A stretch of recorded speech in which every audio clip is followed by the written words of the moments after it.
Shalom. Kahala Yahweh, Bahasham, Yahweh Shai, Bahasham, Waha, Rahak Wadash. Double honors to the apostles of Great Millstone. Peace and blessings to Yakim pushing his word in truth and sincerity throughout the four corners of the earth. All right. I wanted to go into this quick lesson. Lord willing, this will be edifying. Say droughts along, starting with drought, along come famine. Now you see on the screen it says Western states face a bleak future amid the worst drought in more than 1,000 years. This is something that is written about. This is something that that we've been mentioning throughout the time I've been in the truth. It's been mentioned for times for our apostles, okay, our elders, okay, all and the brothers just within the truth, especially here in Great Millstone. We do preach 100% truth and we do prophesy. All right, that is the spirit of Yahweh Shem Yahweh Shai. All right, and I'm gonna go ahead and get that because this is one of my favorite verses here. So, this is Revelations, all right, 19. Right. In verse,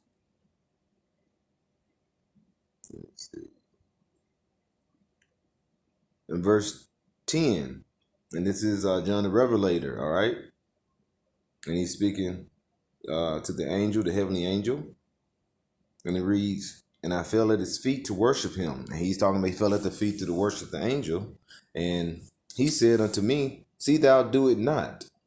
So the angel tell him, "Don't do that. Don't worship me." So here it comes. The angel is speaking again. He says, "I am thy fellow servant and of thy brethren that have the testimony of Yahweh Shai." And Yahweh Shai is who the world ignorantly calls Jesus. All right. But his true Hebrew name is Yahweh Shai. That is our big brother who sprung out of the tribe of Judah. It says, "Worship Yahweh." And Yahweh is the Most High. All right. Who the world ignorantly calls God. In Proverbs 30, it says, it asks you, what is his name and what is the son's name? And thou canst tell around the fourth verse. It says, for the worship Yahweh, for the testimony of Yahweh Shai is the spirit of prophecy. So we're speaking prophecy, and we've been speaking prophecy. And now we're starting to see the end time or the final prophecies come about upon the face of the earth. This is Luke 21, verse 10. It says, "Then said unto them," and this is Yahweh Shai, who, like I said, we just mentioned, who the world ignorantly calls Jesus. He is speaking to his the disciples. All right.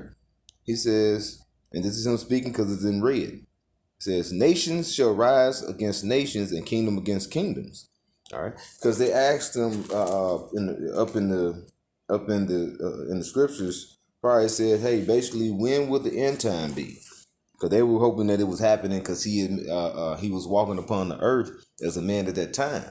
But the Lord said he's not. Yahweh Shai said he's not going to meet thee as a man when you come back to basically take the kingdom from Esau, Edom, who was the so-called white man. Because you can read it, Job 9:24. It says the earth was given into the hands of the wicked. So we got three classes of men. You have the sons of the Most High, okay? And you got the sons of, all right, sons of man, which is the other nations.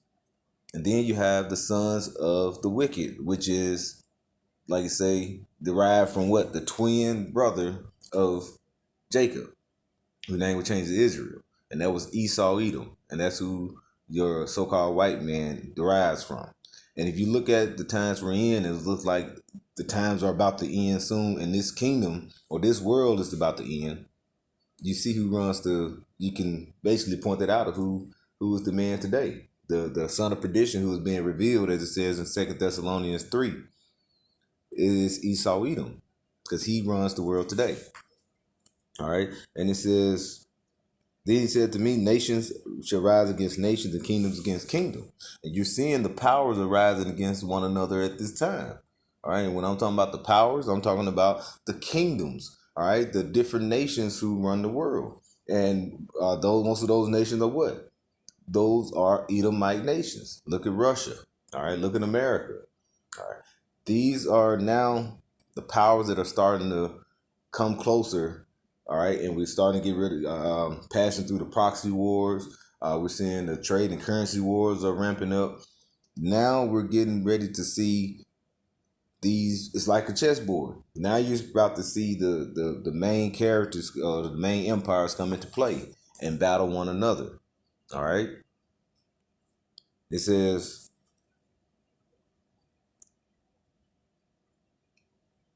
verse 11, and great earthquakes shall be in divers places, and famines.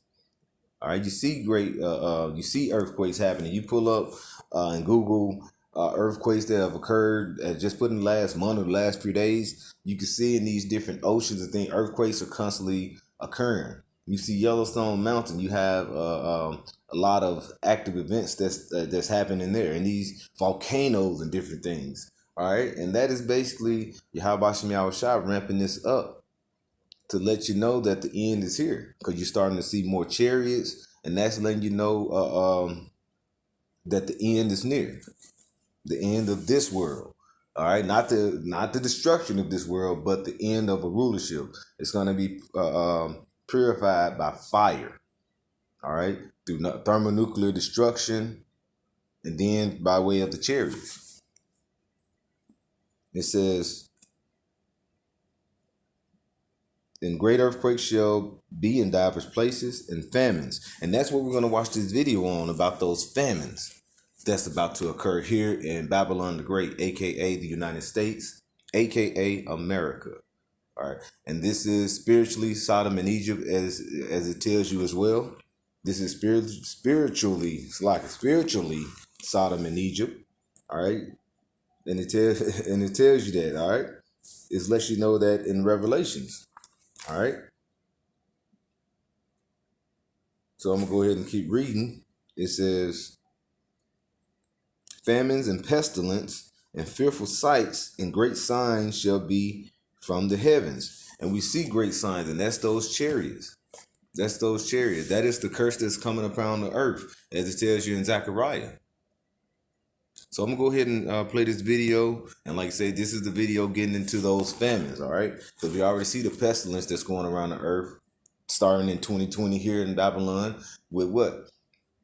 The pandemic. Now we're starting to see more of what? We're starting to see now the famines that are about to occur. I'm going to go ahead and play this. And like I say, Lord willing, this is edifying. It's the elect. The so-called mega drought that is afflicting the American West is the worst in 1,200 years. That's according to a study published yesterday.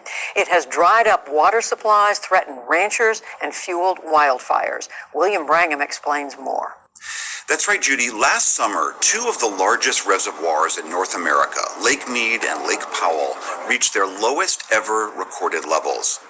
Mega droughts have come and gone in the past, but this current one, now 22 years long, is being driven largely by human-caused climate change. According to the study, our warming atmosphere has made this drought much worse, 40% worse, and it's likely to continue. The new study was just published in the journal Nature Climate Change, and its lead author, Park Williams, joins me now. Park, great to have you back on the NewsHour. Could you just tell us a little bit more about the historic nature of this drought? I mean, 1,200 years that this is the worst that we've seen. How do you go about proving something like that? Well, in the early 1900s, tree ring scientists in Arizona discovered that tree rings actually corresponds to drought in the southwestern United States. And in fact, after more work was done across most of Western North America, trees are very sensitive to drought. And so the widths of their annual tree rings that grow within the tree trunks actually corresponds almost perfectly to the amount of water that the trees had available to them. From that research, the scientists realized that back in the medieval period, between about 800 and 1600 AD, there were repeated major drought events that they termed mega droughts. We used the tree ring records along with climate observations to try and tell how bad has the drought of the 2000s been relative to these mega droughts of the medieval period. So how is it when you say that climate change is making this particular mega drought that we're in significantly worse? How do you go about proving that part of it? Well, we do an analysis called a counterfactual analysis, where we basically study the world without climate change. And the way that we do that is we use climate models to tell us what the human-caused climate change has been over the last century, and then we recalculate what the climate records would have been without those human-caused climate trends. We can then calculate what the soil moisture balance would have been like in this counterfactual world where climate change never occurred. So if you took out humanity's impact on the atmosphere, all the gases that we have put up there in the last several hundred years, would we still be experiencing out west a significantly dry period? It would be a significantly dry period even without human-caused climate change because of just regular old bad luck. The tropical Pacific Ocean has been in a cold state for a lot of the last 22 years. That means kind of La Nina-like, and that usually means drought for the West. But those La Nina conditions have not been really extreme. And so we show that of the drought that was observed, about 40% of that drought's severity is explained by human-caused climate change. One other thing that I'm struck by in your report is that even when the West gets significant snow or rain, that because of the warming atmosphere and the warmed earth, that water, each drop of rain, each snowflake is not as effective as it used to be. Can you explain that? Sure. We're all familiar with this concept, actually. If we have house plants, if you turn up the heater in your house and you don't give your plants more water, then they're gonna dry out faster. The same thing happens in the real world. Global warming is like turning on the heater in the atmosphere. The atmosphere's demand for moisture actually increases, and so plants and soil lose moisture more quickly in a warmer world than they would in a cooler world. So for people who say, well, December and January in California, they got a ton of rain, they got a ton of snow. That ton of rain and ton of snow just didn't do as much to replenish the aquifers and the entire landscape. The West has really been experiencing dry conditions for the vast majority of the last 22 years. Of the last 22, 18 have been drier than average, just 4 have been wetter than average. And so we might have a wet month or even a wet year, but it's going to take a sequence of several really wet years to make up for the giant water deficit that's accumulated over the last couple decades. So I know that the majority of your work is about looking into the past, but going forward, what does this research indicate it means for us? If we know that the temperatures are continuing to climb, greenhouse gases emissions are continuing to climb, what does that mean for the West?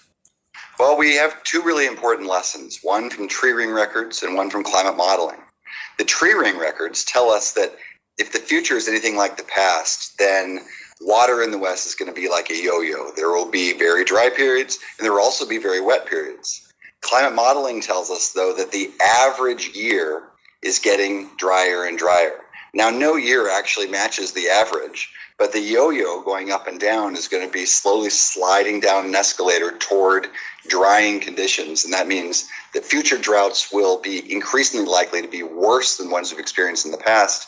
And when it does inevitably get wet, those wet periods very likely will not last as long as they would have historically. All right. Hey, and we see that. And we've been on the highways and byways prophesying, telling you what's about to happen, telling you niggas, you 2/3 what's about to happen. And we get scoffed at, we get laughed at, we get called bums, get a job. Now you're finna see the true essence of what we were talking about. And then when you come look for us, we're not gonna be there to tell you when the Lord put us and basically set up to put us out, get us off the streets. But that time is coming as well. But we've been letting you niggas know. We've been letting the world know. Cause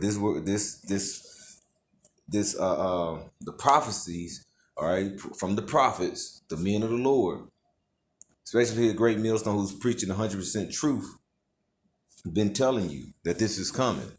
Famine, pestilence. We see pestilence, all right? We're starting to see famine more.